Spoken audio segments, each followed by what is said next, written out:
J'aimerais maintenant accueillir le secrétaire parlementaire, Marc de Courcy, qui va nous parler du gouvernement du Canada. Il est aussi président du caucus et a travaillé sur le comité de l'équité salariale. Il a beaucoup travaillé sur la réforme. Après avoir travaillé en Afrique, il a mis sur pied un programme dont on se sert en Gambie.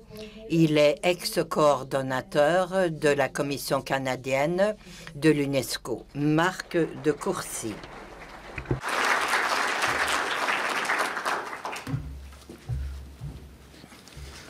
Well, thank you so much for the kind. Merci beaucoup de ces mots d'introduction. Merci d'avoir pavé la voie et d'avoir organisé cette conférence. Daniel, c'était plus qu'un résumé succinct des réalisations de cette organisation. Et merci de dire quel est le travail qui a été mis sur pied par tous les participants. C'est plus ou moins un ralliement et au sein de notre gouvernement, nous allons travailler avec nos partenaires partout ailleurs dans le monde. J'ai eu l'occasion de discuter avec Helen hier et je lui ai dit que j'étais ravie de me joindre à vous ce matin, vous qui avez de l'expérience sur le terrain, vous les jeunes qui venez d'obtenir votre diplôme. Je suis ravie de voir ce que fait l'organisation à offrir des ateliers dans les pays en développement. J'ai travaillé au sein de l'Association nationale de Gambie, un ONG. J'étais en Gambie et j'ai eu l'occasion de voir ces messages transmis aux jeunes. Et j'avais dit à Helen que je ne me rendais pas compte que notre mission allait beaucoup plus loin. Nous travaillons sur la possibilité des femmes de s'affranchir. D'ailleurs, c'était la première génération de Gambiennes qui pouvaient s'assumer. Nous avons fait le tour des écoles et nous les avons aidées à surmonter leur héritage patrimonial. D'ailleurs, je me suis rendue en Namibie la semaine dernière et je me suis rendu compte que la situation avait beaucoup changé et que nous allons poursuivre notre chemin en partenariat, non seulement pour offrir ces messages en matière d'éducation, en matière de santé, mais au niveau de l'égalité des sexes. De votre présence ici ce matin, je suis heureux de voir rassembler autant d'experts canadiens de la santé ainsi que des partenaires de longue date du gouvernement du Canada. Je suis aussi ravi de voir aussi de jeunes leaders du Canada et des pays en voie de développement venus ici enrichir nos discussions de leur énergie et de leurs idées. Having had the opportunity... J'ai eu l'occasion de suivre le travail effectué sur le terrain. Je vous avoue que ce travail est très complexe.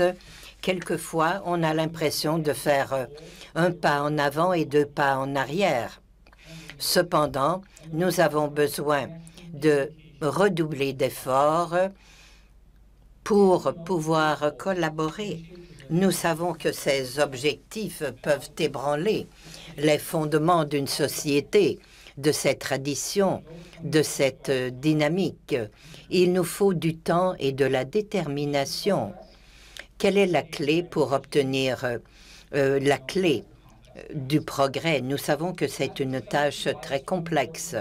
Et c'est la raison pour laquelle il est important d'avoir un excellent partenariat entre les gouvernements, les sociétés civiles, de même que les gouvernements sur le terrain, là où nos programmes sont mis en œuvre.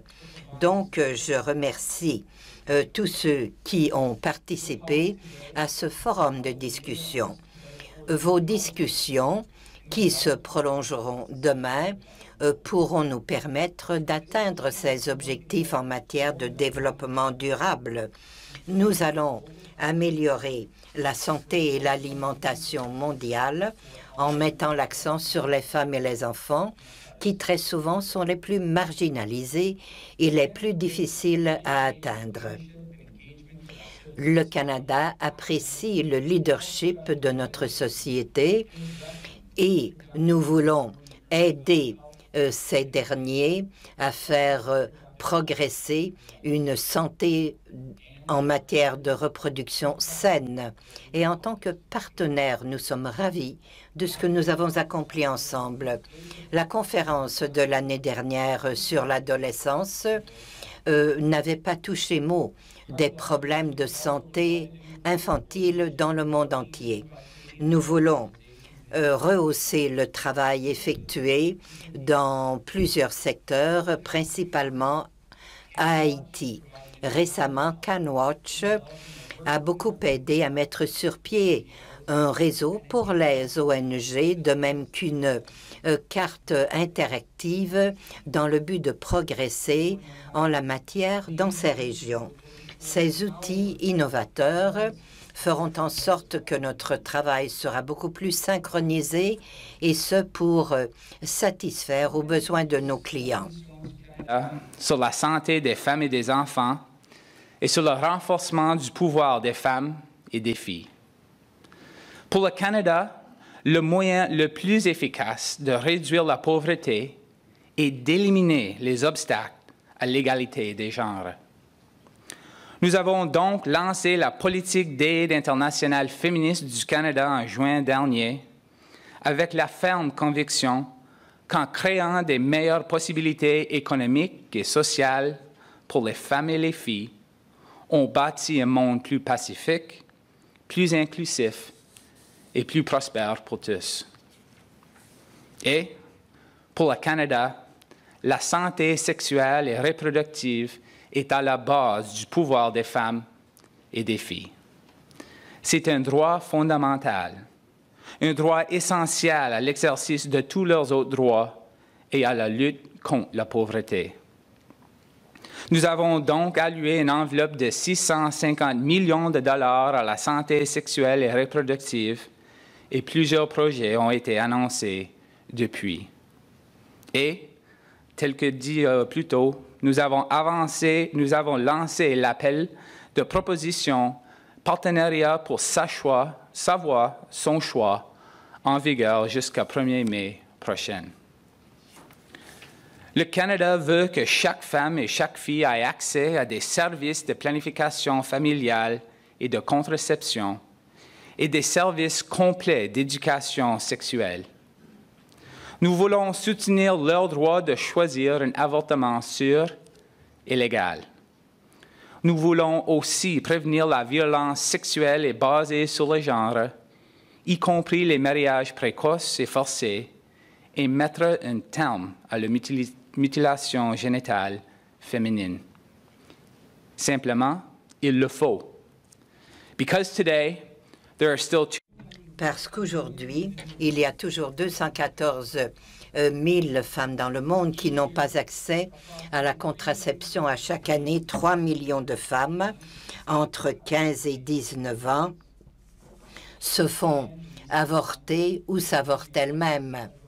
Et cette crise nous rappelle qu'il est primordial que les femmes et que les enfants puissent recevoir des soins de santé adéquats.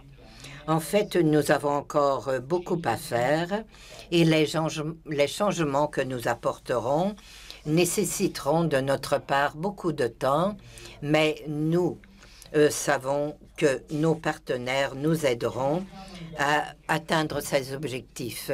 Vous pouvez compter sur le Canada pour maintenir cette théorie, même si quelquefois nous allons peut-être poser des questions extrêmement difficiles. Nous sommes déterminés à continuer à travailler avec nos partenaires en matière de santé afin de mieux coordonner nos efforts. Saisissons donc cette occasion d'explorer de nouvelles solutions. Tentons d'améliorer nos données, comment améliorer nos indicateurs de rendement, comment exercer une plus grande surveillance. Aux idées et je vous invite, en vue de la conférence Women Deliver que nous aurons l'honneur d'accueillir l'année prochaine à Vancouver, à profiter de l'élan mondial qu'ont provoqué les mouvements MeToo et Time's Up pour mobiliser le monde envers les droits des femmes et des filles et les questions d'égalité des genres. Merci beaucoup.